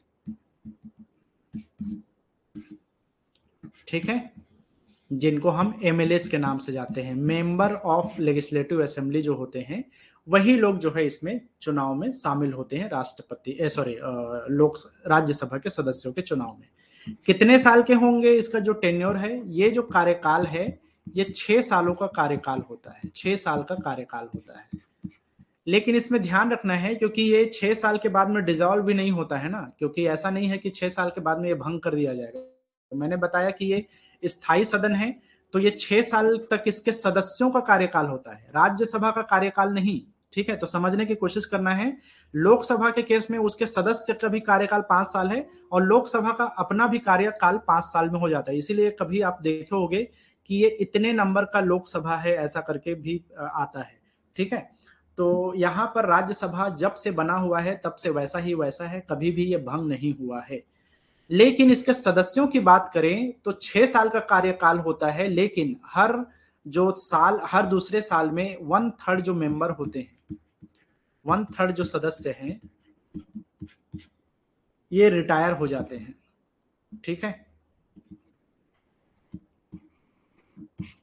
हर दूसरे साल में 1/3 सदस्य रिटायर हो जाते हैं। 1/3 सदस्य रिटायर होते हैं का मतलब यह है कि हर दूसरे साल में ऐसा होता है कि उसके लगभग एक हिस्सा जो है, 3 हिस्सों में से एक हिस्से जो सदस्य होते हैं, उनका 6 साल का कार्यकाल कंप्लीट हो जाता है और वो वहां से निकल जाते हैं, है ना। इसीलिए बोला जाता है हर 2 साल के अंदर में 1/3 सदस्य रिटायर हो जाते हैं यहाँ से।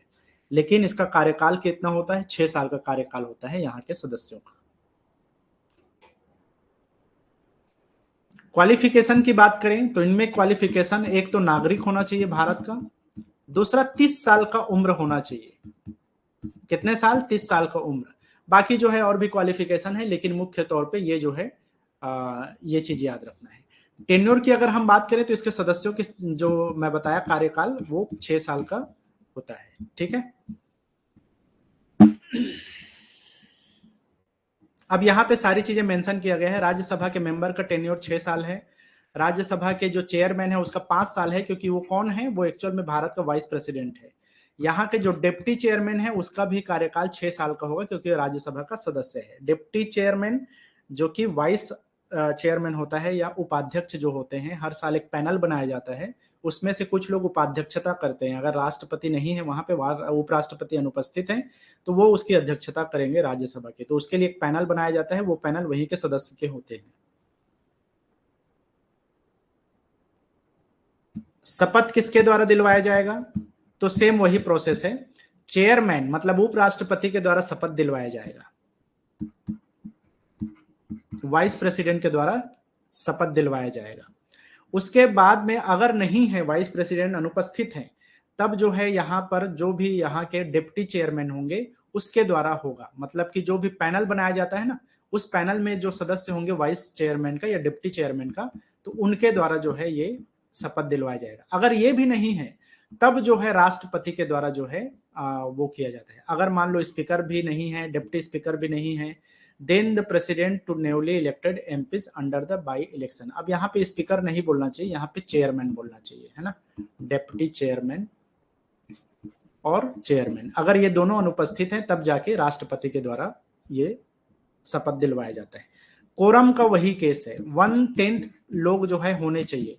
जैसे 250 लोग होंगे तो 25 लोगों का होना अनिवार्य है। रेजिग्नेशन किसको देंगे? तो जो भी राज्यसभा के सांसद होंगे वो सब के सब अपने चेयरमैन को, मतलब वाइस प्रेसिडेंट को अपना त्याग पत्र देंगे।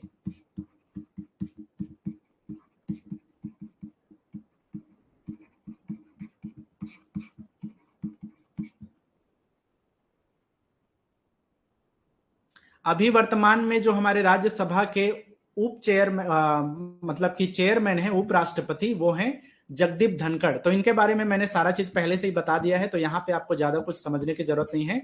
वर्तमान में राज्यसभा के चेयरमैन है जगदीप धनखड़। इसके अलावा जो है अलग अलग पैनल बनता है उप वाइस चेयरमैन के लिए। अभी जो वाइस चेयरमैन में जो लीड कर रहे हैं, जिनके लीडरशिप में है ये, उनका नाम है हरिवंश नारायण सिंह। हालांकि अभी वर्तमान में पीटी उषा का नाम याद रखना है, जिनको वाइस चेयरमैन के पैनल में शामिल किया गया है। जो पैनल शामिल किया गया है इस बार, उसमें जो है 4 महिलाओं को भी शामिल किया गया है, 4 फीमेल। इसमें से एक नाम है जिससे में भी क्वेश्चन बन सकता है, उनका नाम है पीटी उषा। अब पीटी उषा धावक रही हैं, वर्तमान में पीटी उषा जो है राज्यसभा के उप चेयर या फिर जो उप अध्यक्ष है, उनमें जो है एक तरह से बोलना चाहिए कि उप सभापति बोलते हैं यार इनको, जनरली जो है सभापति बोला जाता है, उप सभापति, और इसको बोला जाएगा सभापति।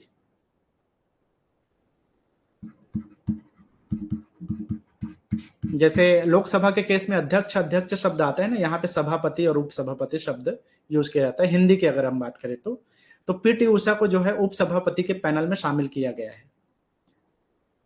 Prime minister, deputy prime minister and council of minister, इसके बारे में जो है हमें ज्यादा कुछ यहाँ पे बात करने की जरूरत नहीं है। प्राइम मिनिस्टर जो होता है वो हमारा वास्तविक प्रमुख होता है कार्यपालिका का।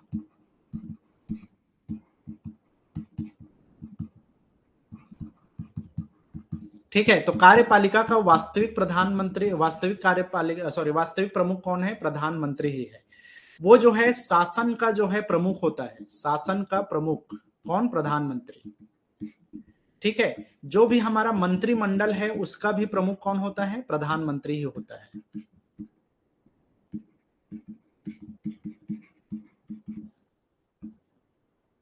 काफी टाइम हो गया यार। देखो, प्राइम मिनिस्टर का जो मेजर रोल है वो क्या है? चेयरमैन होगा वो कैबिनेट का, हमारा जो भी चेयरमैन होंगे काउंसिल ऑफ मिनिस्टर का, जो मंत्री परिषद है उसके प्रमुख होंगे वो।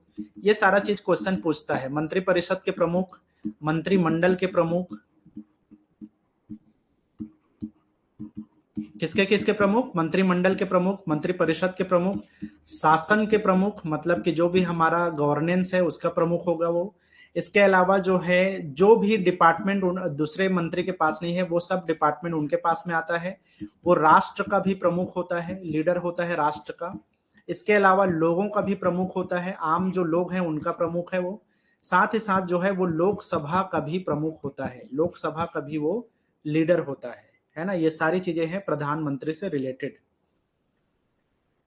इसके अलावा भी बहुत सारी चीजें हैं, आप चाहो तो इसको देख लेना, लेकिन हमारे एग्जाम में उतना ये इंपॉर्टेंट नहीं है तो इसको मैं स्किप कर रहा हूं। अपॉइंटमेंट जो है किसके द्वारा किया जाता है? तो प्रधानमंत्री का अपॉइंटमेंट होता है प्रेसिडेंट के द्वारा। किसके द्वारा नियुक्ति होता है? प्रधानमंत्री का नियुक्ति होगा प्रेसिडेंट के द्वारा, राष्ट्रपति के द्वारा। जनरली होता यह है कि जब भी लोकसभा में जिसके पास बहुमत होता है, उस बहुमत वाले दल का जो नेता होता है उसको जो है राष्ट्रपति नियुक्ति करता है प्रधानमंत्री के रूप में। जैसे भाजपा का लीडर अभी कौन है? नरेंद्र मोदी है, तो उनको नियुक्त किया गया है प्रधानमंत्री के तौर पे। ठीक है, शपथ किसके पास लेगा? तो शपथ लेंगे राष्ट्रपति के सामने, राष्ट्रपति उनको शपथ दिलवाएंगे। सैलरी क्या होगा? देखो, जैसा पार्लियामेंट में सैलरी होता है, जनरली एक तरह से आप बोल सकते हो कि पार्लियामेंट के जो सदस्य हैं, मतलब लोकसभा के जो सदस्य हैं, उनका जो सैलरी होगा उसी का सैलरी जो है इनको भी दिया जाता है। टेन्योर जो है 5 साल का होता है। एक प्रधानमंत्री का टेन्योर कितना होगा, कार्यकाल कितना होगा? 5 साल का कार्यकाल होता है। अगर हम बात करें, भारत के पहले प्रधानमंत्री जवाहरलाल नेहरू थे, है ना। ये एक चीज हो गया। दूसरे प्रधानमंत्री को लेकर के हमेशा एक कंफ्यूजन रहता है, तो याद रखना है दूसरे प्रधानमंत्री के तौर पे लाल बहादुर शास्त्री को ही याद रखा जाता है। गुलजारी लाल नंदा कार्यवाहक प्रधानमंत्री थे कुछ समय के लिए, जब तक कि लाल बहादुर शास्त्री भारत के सेकंड प्राइम मिनिस्टर नहीं बने थे, तब की बात है। तो फर्स्ट में जवाहरलाल नेहरू और सेकंड में सीधा लाल बहादुर शास्त्री याद रखना है। कार्यवाहक के तौर पर गुलजारी लाल नंदा कुछ समय के लिए जो है 13 दिनों के लिए ये प्रधानमंत्री के पद पर थे। तो एक चीज गुलजारी लाल नंदा के बारे में पूछा जा सकता है कि ये फर्स्ट कार्यवाहक प्रधानमंत्री कौन है भारत के, तो इससे एक क्वेश्चन बन सकता है। भारत के प्रथम जो कार्यवाहक प्रधानमंत्री हैं वो गुलजारी लाल नंदा थे।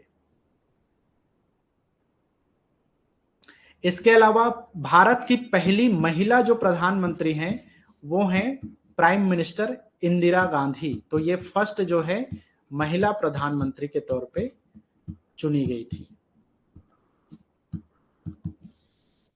मोरारजी देसाई के बारे में मैंने कई बार पहले भी बताया है, वो फर्स्ट वाले सेक्शन में मैंने बताया था कि ये जो है भारत के सबसे पहले प्रधानमंत्री बने जो कि गैर कांग्रेसी थे, प्रथम गैर कांग्रेसी।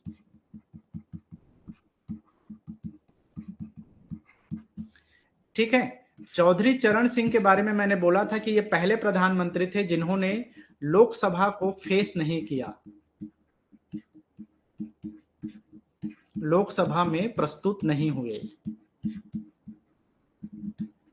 तो ये एकमात्र ऐसे प्रधानमंत्री हैं जिनको कभी लोकसभा को सामना नहीं करना पड़ा, है ना।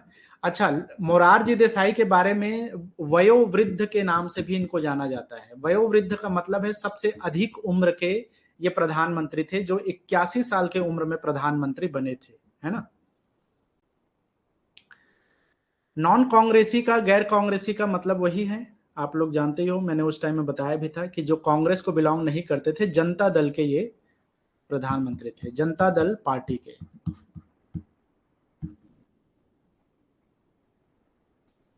इसके अलावा यहां पर कंफ्यूजन होता है सबसे ज्यादा, तो मैं इसको थोड़ा सा आप लोग को बता दूं। पहले तो जो है ज्यादातर टाइम में प्रधानमंत्री नेहरू के बाद में लाल बहादुर शास्त्री और इंदिरा गांधी यहां तक चल रहे थे। इंदिरा गांधी के बाद में राजीव गांधी एक वो बने, प्रधानमंत्री बने। लेकिन बीच में जो है कुछ ऐसे प्रधानमंत्री बने जिनमें बहुत ज्यादा चेंजेस आए। तो सबसे ज्यादा परिवर्तन इन्हीं के टाइम आया था, 10वां, 11वां, 12वां, 13वां और 14वें प्रधानमंत्री के टाइम में बहुत ज्यादा बदलाव हुआ है। 343 दिन के लिए वीपी सिंह थे, फिर 223 दिन के लिए जो है चंद्रशेखर रहे, फिर 4 साल के लिए पीवी नरसिम्हा राव, फिर 16 दिन के लिए अटल बिहारी वाजपेयी बने, और बाद में 324 दिन के लिए जो है एचडी देवगौड़ा बने। कुल मिलाकर आप देख सकते हो कि कोई भी अपना कार्यकाल पूरा कर ही नहीं पाया इस दौरान में। तो ये सबसे बदलाव का दौर था प्रधानमंत्रियों के मामले में। इसको ऐसे करके याद रख सकते हो, विश्व चंद्र नर अटल देव। मैं तो ऐसे करके याद रख लिया था, क्योंकि मुझे अक्सर इसमें कंफ्यूजन होता है कि कौन पहले बने कौन बाद में बने, ये हमेशा कंफ्यूजिंग रहा है। तो विश्व का मतलब है विश्वनाथ प्रताप सिंह, विश्व का मतलब है वीपी सिंह या विश्वनाथ प्रताप सिंह। चंद्र का मतलब है चंद्रशेखर, नर का मतलब है पीवी नरसिम्हा राव, और अटल का मतलब है अटल बिहारी वाजपेयी, देव का मतलब है एच डी देवगौड़ा। तो इनका सीक्वेंस ऐसे ही आप चाहो तो याद कर सकते हो, विश्व चंद्र नर अटल देव, एक के बाद जो है एक जो है इस टाइम में प्रधानमंत्री बने थे।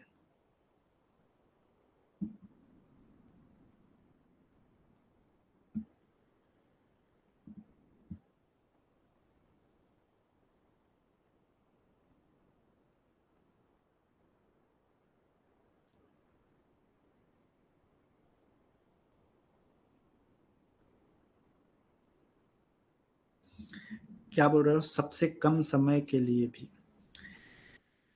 नहीं यार, सबसे कम समय के लिए अगर प्रधानमंत्रियों की बात करते हैं तो ये अटल बिहारी वाजपेयी का नाम याद रखना है आपको।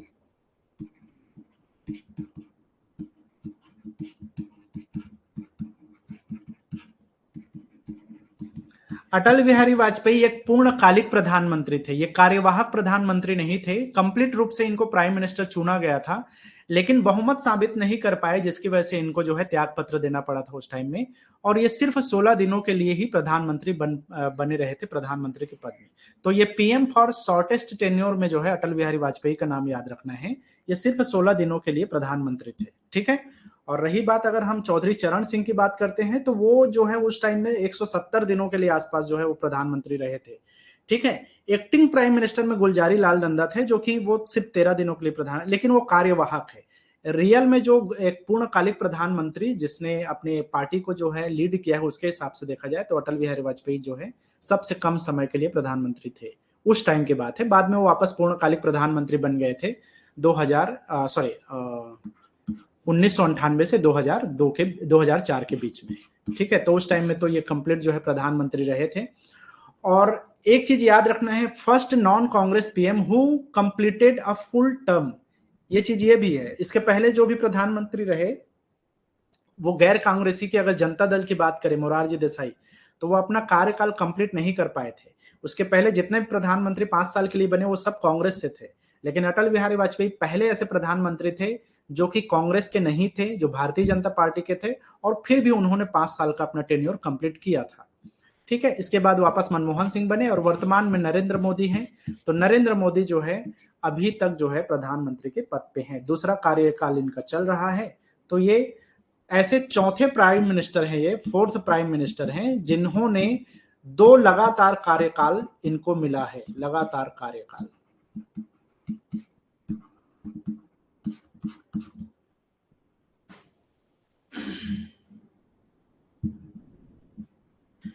ठीक है, तो ये चौथे ऐसे प्रधानमंत्री बन गए, मतलब कि जवाहरलाल नेहरू भी ऐसे थे जिनको लगातार कार्यकाल मिला है ना। अच्छा, इसके बाद में एक चीज और याद रखना है ना, सबसे लंबे समय तक प्रधानमंत्री कौन थे, तो वो भी जवाहरलाल नेहरू थे। लगभग 16 सालों तक जो है वो प्रधानमंत्री रहे और तीसरे कार्यकाल में जो है उनका देहांत हुआ था। तो ये चीज भी ध्यान रख लेना है। सबसे सर्वाधिक समय के लिए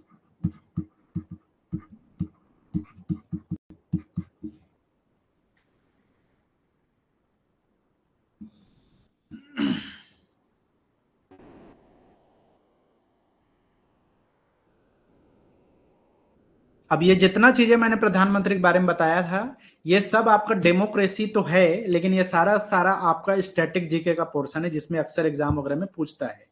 14वें नंबर की अगर हम प्रधानमंत्री की बात करें तो वो है प्राइम मिनिस्टर नरेंद्र मोदी। ये 14वें प्राइम मिनिस्टर के रूप में इन्होंने कार्यकाल संभाला है। ठीक है, भारत के प्रधानमंत्री हैं, बीजेपी को बिलोंग करते हैं। इसके पहले ये गुजरात क्षेत्र के जो है चीफ मिनिस्टर थे। 2001 से लेकर 2014 के बीच में ये गुजरात में जो है मुख्यमंत्री के तौर पे कार्यरत थे। चलो, यहां से ये कंप्लीट होता है हमारा डेमोक्रेसी का पोर्शन। कुछ कुछ चीजें हैं जो यहाँ पे मैंने लिख दिया है, ये चीज आप पढ़ लेना। जैसे आर्टिकल नंबर 110 में बताया गया है कि धन विधेयक क्या है।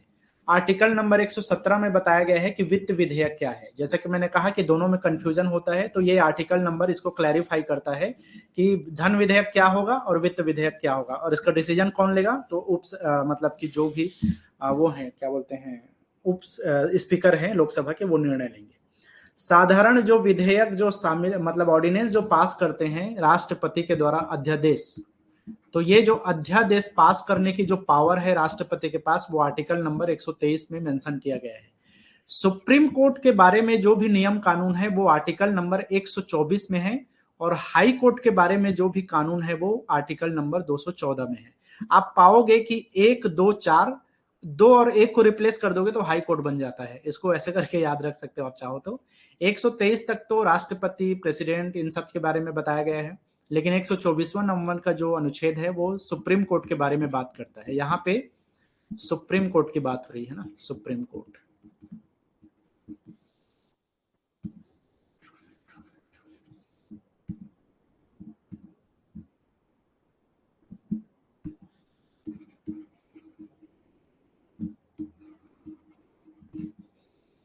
हाई कोर्ट के बारे में 214 नंबर का आर्टिकल है। 280 में बताया गया है वित्त आयोग का गठन। ये क्वेश्चन भी बार बार पूछता है कि आर्टिकल नंबर कौन से या संविधान के किस अनुच्छेद में वित्त आयोग के गठन से संबंधित कानून के बारे में बात की गई है, तो आर्टिकल नंबर 280 में बोला गया है। इलेक्शन कमीशन, चुनाव आयोग के जो पावर है उसके बारे में बात किया गया है आर्टिकल नंबर 324 में। यूपीएससी के बारे में, संघ लोक सेवा आयोग और राज्य लोक सेवा आयोग, ये सब के बारे में आर्टिकल नंबर 315 में बोला गया है, संघ लोक सेवा आयोग।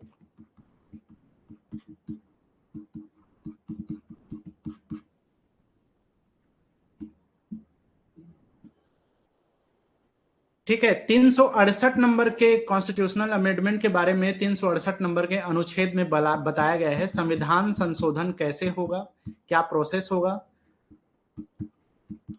किस किस तरीके से होगा, किस किस बेस पे होगा। ये संविधान संशोधन के बारे में आर्टिकल नंबर 368 में बोला गया है, जो कि साउथ अफ्रीका के संविधान से लिया गया है। इसके अलावा जो है मैंने इसमें पूरा लिख दिया है कि संविधान संशोधन पहला में क्या क्या चीजें संशोधित किया गया। आर्टिकल नंबर 40, इसमें देखना है 42 नंबर का संविधान संशोधन, ये 1976 में हुआ था और इसको लघु संविधान बोला जाता है। क्यों? क्योंकि इसमें बहुत सारी चीजें जोड़ी गई थी। सोशलिस्ट शब्द, सेक्युलर शब्द, इंटीग्रिटी शब्द, फंडामेंटल ड्यूटीज के बारे में जो है, मौलिक कर्तव्य, ये सब के बारे में 1976 में जोड़ा गया। तो मौलिक कर्तव्य हमारे संविधान में पहले से नहीं था, बल्कि 1976 में इसको 42वां संविधान संशोधन में ऐड किया गया और इसको आर्टिकल नंबर 51A के तहत लाया गया। ठीक है, जिसमें जो है 10 जो है मौलिक कर्तव्य भारत में बोला गया है कि 10 आपके मौलिक कर्तव्य है। इसके बाद में जो है लोकसभा का जो कार्यकाल है उसको 6 साल कर दिया गया था 1976 के संविधान संशोधन में। ठीक है, ये इंटरेस्टिंग चीज है। अभी लोकसभा का कार्यकाल कितना है? 5 साल का है। लेकिन एक बार ऐसा संविधान संशोधन हुआ जिसमें लोकसभा का कार्यकाल बढ़ा करके 6 साल कर दिया गया था 1976 में। हालांकि इसको बदल दिया गया फिर से जब नेक्स्ट संविधान संशोधन हुआ, 44वां नंबर का संविधान संशोधन, तो इसमें वापस लोकसभा के कार्यकाल को 5 साल के लिए ही वापस कर दिया गया। पहले उसको क्या है किया गया था कि 6 साल के लिए बढ़ा दिया गया था, 1 साल बढ़ा दिया गया था। मैंने बताया था कि जो संपत्ति का अधिकार है, राइट टू प्रॉपर्टी, संपत्ति का अधिकार, ये पहले क्या था? हमारा मौलिक अधिकार था। इसको निरस्त किया गया, हटा दिया गया इसी संविधान संशोधन में, 44वां नंबर के संविधान संशोधन 1978 में हुआ था। तो पहले हमारा जो राइट्स थे, मूल अधिकार थे, वो 7 थे। अब कितना हो गया है? 6 हो गया है इसी संविधान संशोधन के बाद में। 61वां नंबर का संविधान संशोधन 1989 में हुआ था, जिसमें वोटिंग का एज को 21 साल से 18 साल किया गया था। 73वां संविधान संशोधन बात करता है पंचायती राज का और 74वां संविधान संशोधन बात करता है नगरीय निकाय के बारे में।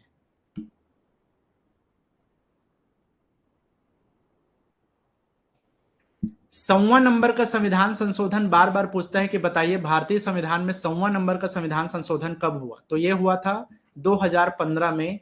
बांग्लादेश और इंडिया के बीच में जो है एक बाउंड्री एग्रीमेंट हुआ था। बाउंड्री एग्रीमेंट मतलब कि कहां से भारत का बाउंड्री चालू होगा, कहां से बांग्लादेश के बारे में एक एग्रीमेंट हुआ था, जिसको हमारे संविधान में इंक्लूड किया गया 2015 में। जीएसटी का जो कानून आया है वो 101वां नंबर का संविधान संशोधन है। इसके अलावा 102, 103, 104, अच्छा, ईडब्ल्यूएस को जो 10% का रिजर्वेशन है वो 103वां नंबर का संविधान संशोधन 2019 में जो हुआ, ईडब्ल्यूएस को 10% का रिजर्वेशन, वो 103वां नंबर का जो है संविधान संशोधन है।